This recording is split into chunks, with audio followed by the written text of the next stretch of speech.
नमस्ते मास्टर जी। नमस्ते मास्टर जी। देखिए, मैंने दिल्ली गया था घूमने के लिए।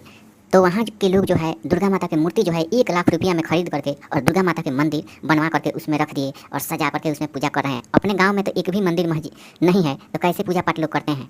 अपने गांव में तो एक भी मंदिर नहीं है दुर्गा माता का। अपना गांव तो सुना सना लगता है।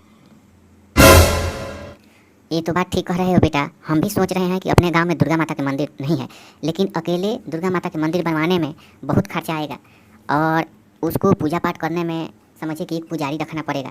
तो गांव के लोगों से राय लेना पड़ेगा, तभी गांव में कोई अच्छा काम करना चाहिए। मंदिर बनवा देना कहीं पर भी ये खास बात नहीं है। हाँ मास्टर जी, ये तो बात सही कह रहे हैं, लेकिन आपका घर और मेरा घर एक ही जगह है। अगर आप जोड़ तोड़ करेंगे, हम जोड़ तोड़ करेंगे और अपने पापा से कहेंगे कि दुर्गा माता का मंदिर जो है अपने गांव में और घर के दरवाजे पे नहीं है, क्या बनवा सकते हैं? मेरे पापा बहुत पैसा कमाते हैं, बहुत पैसा कमाते हैं। देखो, तुम्हारा पापा जी जो है बिजनेसमैन है, बिजनेसमैन। वो कुछ भी कर सकते हैं। समझिए कि 1 लाख का नहीं तो कम से कम 50,000 का मूर्ति जो है दुर्गा माता का रखना चाहिए। पत्थर का मकराना मार्बल मूर्ति ले आकर के मूर्ति रखने से गांव में ये होता है कि गांव के माहौल जो है सुंदर रहता है। देवी देवताओं के स्थान जहाँ रहता है उनके 1 किलोमीटर 2 किलोमीटर इधर उधर भूत प्रेत का वास नहीं आती है और भूत प्रेत नहीं आता है। नहीं तो इसी नवरात्रि में डैनी जो होती है, डायन भूतिन, वो जादू टोना करके अपने गांव में भूत प्रेत बांध देती है और हम लोग सुबह चलते हैं तो नारियल या नींबू फेंक देती है, उसको लंघन पड़ता है तो हम लोग को भारी नुकसान होता है। भूत प्रेत हम लोग को पकड़ लेता है और वही सताने लगता है। इसीलिए कहता हूँ कि दुर्गा माता के मंदिर तो नहीं है। तुम कह रहे हो, कैसे कैसे तुमको याद आया? देखिए मास्टर जी, हम पूजा पाठ में बहुत ध्यान देते हैं। हमारे सपने में आया था कि तुम्हारे गांव में दुर्गा माता का मंदिर एक भी नहीं है। तुम लोग राय सलाह करके और दुर्गा मंदिर जो है बनवा सकते हो। मैं आपके गांव में विराजमान होने के लिए मैं बेचैन हूँ। देखो, ऐसा बात है तो ये तो बनवाना पड़ेगा। 2-4 आदमी से चलते हैं, गांव में राय लेते हैं और राय ले करके दुर्गा माता का मंदिर जरूर बनेगा। जब दुर्गा माता का मंदिर बन जाएगा गांव में तो अपने गांव के माहौल जो है अच्छा हो जाएगा, सुंदर हो जाएगा। लोग पूजा पाठ करने लगेंगे, जो भी स्त्री पुरुष जाएंगे उनके दुख दूर होगा।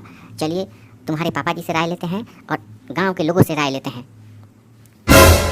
जी मास्टर जी, हम भी सोच रहे हैं कि यही होगा।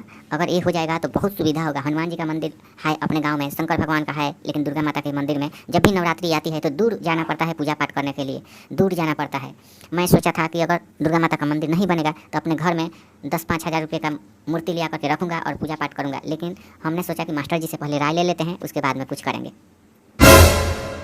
देखो बेटे, हमारे घर में तो एक छोटा सा मूर्ति है, तो वहाँ तो हमने तो पूजा पाठ करता हूँ। छोटा बड़ा में कुछ नहीं रखा है। हर आदमी के घर में दुर्गा माता का मूर्ति होना चाहिए। दुर्गा माता का मूर्ति जो होती है घर में रहता है तो दुख दरिद्र नहीं आता है, भूत प्रेत घर में नहीं निवास करता है। और दुर्गा माता को फल फ्रूट भोग लगाना चाहिए, पूजा पाठ करना चाहिए और धोना चाहिए, रोज़ पोछना चाहिए, पूजा पाठ करना चाहिए। जो आदमी दुर्गा माता की पूजा पाठ करते हैं उनके घर में शांति मिलती है, शांति मिलती है बेटा। मास्टर जी देखिए, हमने यही सोचे हैं कि सब किसी से राय लेकर के और दुर्गा माता का 12 मंदिर बने, 12 मंदिर, और वहाँ जो है हम लोग पूजा पाठ करने के लिए जाएं तो हम लोग की सभी मनोकामना पूर्ण हो और दुख पूरा दूर हो जाए। दुख हम लोग की पूरा दूर हो जाए, क्योंकि गाँव की परिस्थिति जो है दिन प्रतिदिन ख़राब होते जा रहा है। और हम देखते हैं कि दूसरे गाँव में मंदिर है, वहाँ के लोग जो है आगे बढ़ रहे हैं, आगे बढ़ रहे हैं, क्योंकि वो पूजा पाठ रोज़ करने के लिए जाते हैं। उनके गांव में घर में सुविधा है।